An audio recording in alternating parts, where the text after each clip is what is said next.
Hello, j'espère que vous allez bien. Aujourd'hui, on se retrouve pour un nouveau bilan culturel qui traitera des films, des livres, des chaînes YouTube que j'ai pu découvrir durant le mois d'août, la fin du mois d'août et ce début septembre. Je vais commencer avec les livres. Durant le mois d'août, j'ai pu lire Les Vagues de Virginia Woolf, qui est un mastodonte de la littérature anglaise. Virginia Woolf, j'avais lu Une chambre à soi ainsi que Mrs. Dalloway. Une chambre à soi, j'ai adoré, ça a été une révélation totale, j'ai trouvé excellemment intelligente avec une pensée dans laquelle je me reconnaissais. Alors Virginia Woolf, en tant que romancière, j'ai beaucoup moins accroché. Mrs. Dalloway, c'était une déception pour moi parce que la narration n'était pas assez fluide, qu'il y avait trop de récits enchâssés et de personnages alambiqués qui se croisaient les uns entre les autres. Et malheureusement, ça a été la même chose avec Les Vagues, bien que j'ai trouvé que l'écriture était sublime. Il m'a davantage plu tout de même, mais je reste toujours sur cette déception. Donc Virginia Woolf, en tant que romancière, je crois que ça ne passera pas avec moi. J'ai pu lire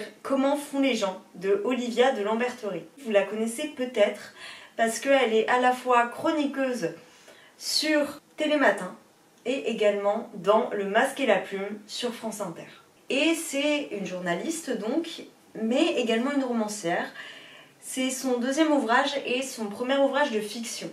Dans cet ouvrage, elle va passer 3 générations d'une même famille sous le prisme de la grand-mère, de la mère et de l'adolescente. Et j'ai adoré voir ce choc des générations, les unes entre les autres, avec des questionnements qui font partie de la vie, qui ne cessent de nous parcourir. J'ai trouvé que c'était très beau et très réaliste. Donc vraiment, j'ai hâte de lire son prochain ouvrage si elle en sera bientôt. Les éditions Point m'avaient envoyé plusieurs ouvrages de leur collection féministe. Je me suis enfin attelée à en lire quelques-uns. J'ai donc lu à la suite 4e génération et Sex and the Series. Ces 2 ouvrages traitent donc de la place des femmes. 4e génération est à la fois un essai, on va dire, sur la notion queer et une autobiographie. Wendy Delorme va revenir sur ce que ça a été pour elle de se découvrir lesbienne et à quel point ça a pris de la place dans sa vie. C'est un roman à la fois dur, un peu trash, qui va revenir sur toutes les notions de la catégorisation qui se fait aussi dans le lesbianisme, de la façon dont le lesbianisme est perçu en France et aux États-Unis notamment. Autant j'ai trouvé que la plume était dure, vraiment comme de la roche, mais qu'il y avait des choses qui étaient éminemment intéressantes et moi ça m'a beaucoup plu. Il faut vraiment être prévenu du fait que on va retrouver des termes assez particuliers et que je dirais pas que c'est vulgaire, mais je trouve ça assez dur, aussi dur que des pentes si ce n'est plus. Donc ça peut vous donner un ordre d'idée. Et ensuite, Sex and the Series, qui est donc un livre d'Iris Bray, est un essai qui va reprendre les notions de féminisme et les appliquer aux séries et voir à quel point les séries, les sitcoms, tout ce qui est du coup de la pop culture a pu faire avancer la vision qu'on a des femmes et la représentation sexuée des femmes. Étant donné que je me suis mise à Desperate Housewives, je peux reconnaître certains aspects qu'elle a évoqués dans l'ouvrage. Donc, ça m'a apporté des points de réflexion. Donc, avis aux amateurs de séries, pour ceux que ça pourrait intéresser, de pouvoir voir tous les aspects féministes et féminins qui se trouvent dans ce que vous regardez. Ensuite, dans le cadre du prix Folio L, j'ai donc lu Sauvagine. Sauvagine est écrit par une autrice qui est québécoise. C'est un roman du type nature writing qui est absolument pas ce que j'apprécie. Sincèrement, c'est pile le type de livre que je ne supporte pas. Et pourtant, Sauvagine est un écrit écoféministe. On va suivre une garde-chasse qui est donc au Canada et il se trouve qu'il y a énormément d'animaux qui sont tués. Elle suppose qu'il y a des braconniers. Et elle va également découvrir que les susdits braconniers sont à sa recherche pour lui faire la peau et pour la tuer et pour pouvoir exercer leur pouvoir. Donc on va suivre cette femme et on va entrecroiser sa vie avec le journal intime d'une autre femme qu'on découvrira dans l'ouvrage. Et c'est une histoire écoféministe qui m'a touchée alors que je ne pensais absolument pas que ça pouvait être le cas. Même ceux qui ne sont pas adeptes du nature writing comme moi parce que moi c'est vraiment aux antipodes de ce qui me plaît, et ben je peux vous le conseiller parce que la plume est tellement belle que à la fois le sujet ne m'intéressait pas, mais que j'avais envie d'y retourner juste pour pouvoir me délecter de ses écrits. Donc sincèrement, je vous la conseille à 2000%. Pour détendre l'atmosphère et pour la rendre un petit peu plus chaleureuse, j'ai donc lu Love and Gelato. C'est du middle grade, du young adult. Dans ce livre, qui a été adapté notamment en film sur Netflix, on va suivre une jeune fille qui a perdu sa mère parce que sa mère est décédée d'un cancer. Et sa mère, sur son lit de mort, lui a dit « Je veux que tu ailles en Italie.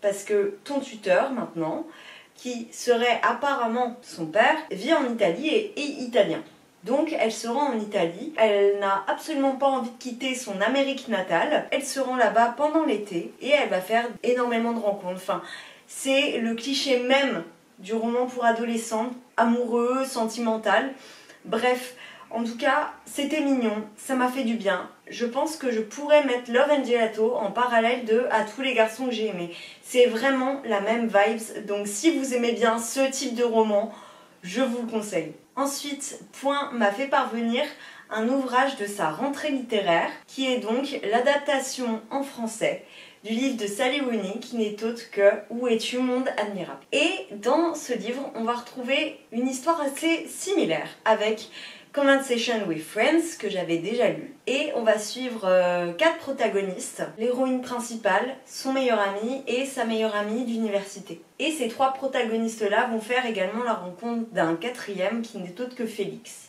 Ça va être un regard porté les uns sur les autres, sur leur manière d'exprimer leur amour, sur leur façon de vivre, sur leurs ambitions professionnelles, sur ce qu'ils veulent être à la trentaine, quelle vie ils ont rêvé pour eux et quelle vie ils ont finalement. C'est un questionnement sur la vie des plus simples, mais qui fait du bien pour se regarder soi aussi à travers ce qu'on devient au fur et à mesure du temps. Si vous aimez Sally Rooney et que vous aimez ces chemins de vie qui se côtoient, et ben je peux vous la conseiller. Je préfère tout de même Conversation with Friends, mais j'ai hâte de voir ce qu'elle nous promet par la suite. Ensuite, j'ai lu 2 petits livres qui font environ moins de 100 pages chacun. Le premier, Journée de lecture de Marcel Proust, qui est l'éloge de la littérature, de ce plaisir qu'on a à se retrouver un après-midi chez soi alors que le monde est dur à vivre et qu'on n'a qu'une seule envie, c'est se plonger dans un livre pour terrasser l'ennui, pour surpasser le monde qui nous entoure,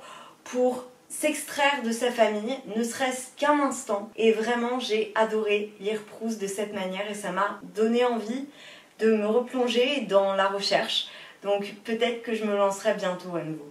Et ensuite, le deuxième livre, mais pas des moindres, il s'agit du Fusil de chasse de Inoue. Donc on va suivre le narrateur qui va recevoir une lettre de quelqu'un qui aura lu quelque chose qui aura paru dans un journal et qu'il aura écrit. Suite à ça, il va recevoir 3 lettres, il va lire, et ces 3 lettres étaient destinées à la personne qui lui a écrit en retour. Ce sont des lettres d'amour, de rupture, qui repassent sur la vie de cet homme et qui vont montrer à quel point les gens pouvaient avoir certains sentiments à son égard. C'est une manière de voir à quel point cet homme était solitaire et qu'à la fois c'était une figure qui a été aimée. Au sein de ce qu'il représentait, au sein de ses amours, au sein de ses relations, on redécouvre ce personnage à travers les yeux du narrateur.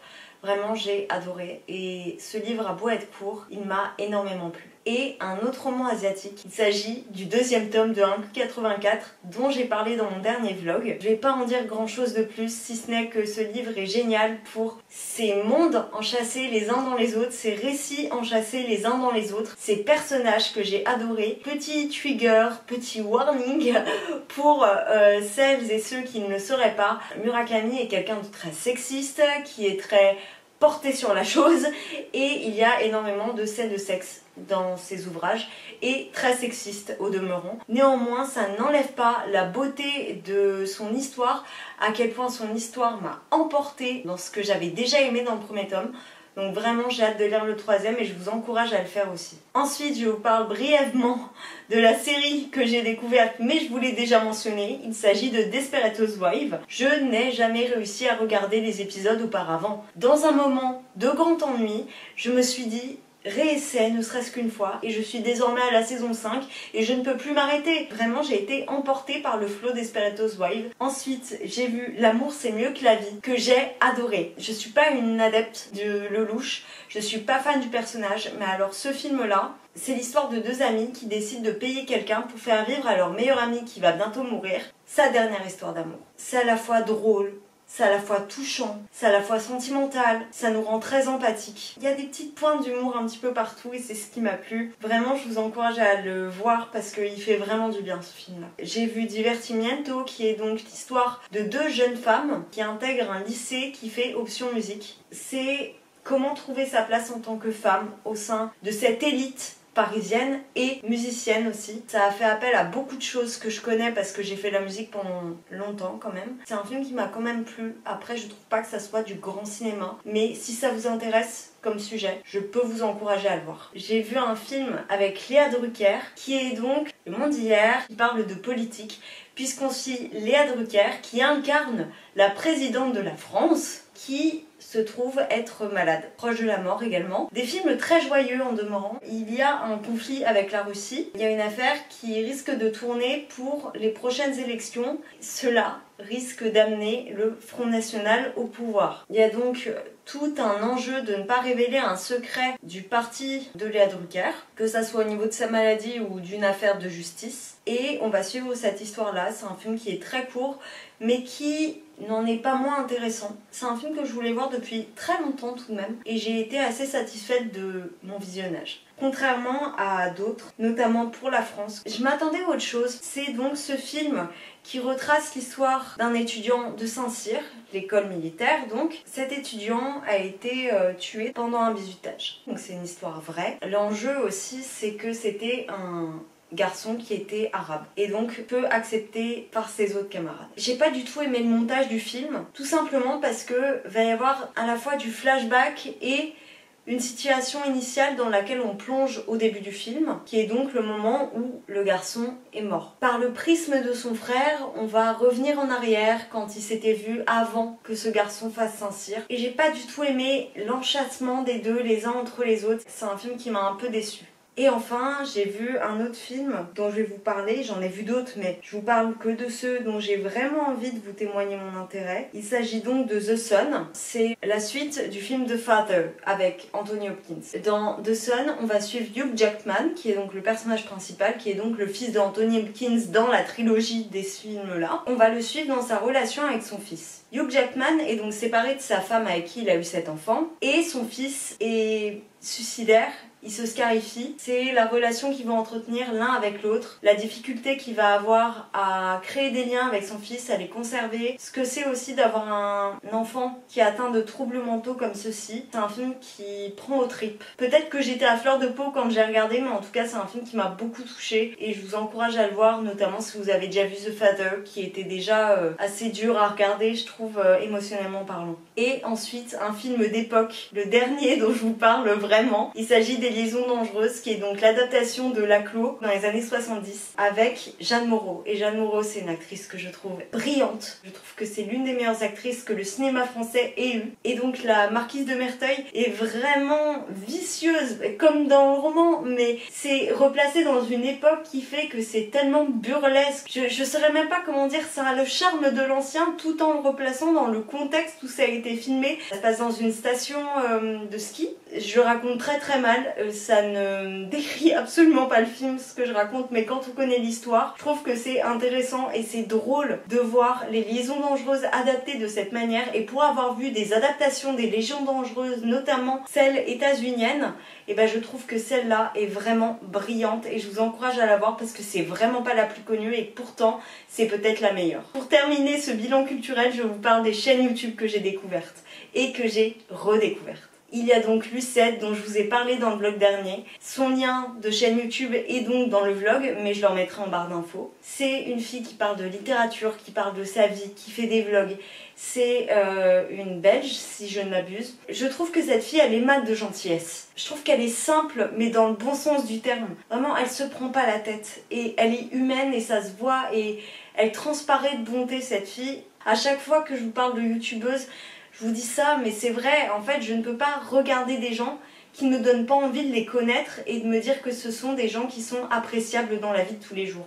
Donc vraiment, je vous encourage à regarder sa chaîne parce que c'est une chaîne où on se prend pas la tête et c'est extrêmement agréable. Ensuite, je vous parle donc de Jus, qui avait enlevé toutes ses anciennes vidéos que j'adorais. Je regarde sa chaîne depuis des années et elle avait tout enlevé, j'étais dégoûtée et elle s'est remise à refaire des vidéos et j'adore la vibe qu'elle donne actuellement parce que elle donne l'impression que vraiment il faut pas se mettre trop la pression dans la vie et c'est vraiment ce sur quoi je trouve elle tourne sa chaîne ces derniers temps. Et ça me fait du bien de voir des gens qui se déculpabilisent et qui nous déculpabilisent de ne pas toujours réussir dans la vie. Je vous encourage à aller regarder ces vidéos juste pour vous faire du bien. Voilà, j'en ai terminé avec ce bilan culture, j'espère qu'il vous aura plu. J'espère que ce que j'aurais pu en dire vous aura plu. J'espère avoir fait des résumés, des comptes rendus, des avis assez détaillés pour vous. Je vous laisse me dire si vous avez déjà lu, déjà regardé des livres, des films, des séries, des chaînes YouTube que j'ai évoquées. Si c'est le cas, je vous laisse aimer, commenter, venir me parler sur Instagram, me suivre sur le reste des réseaux sociaux comme d'habitude.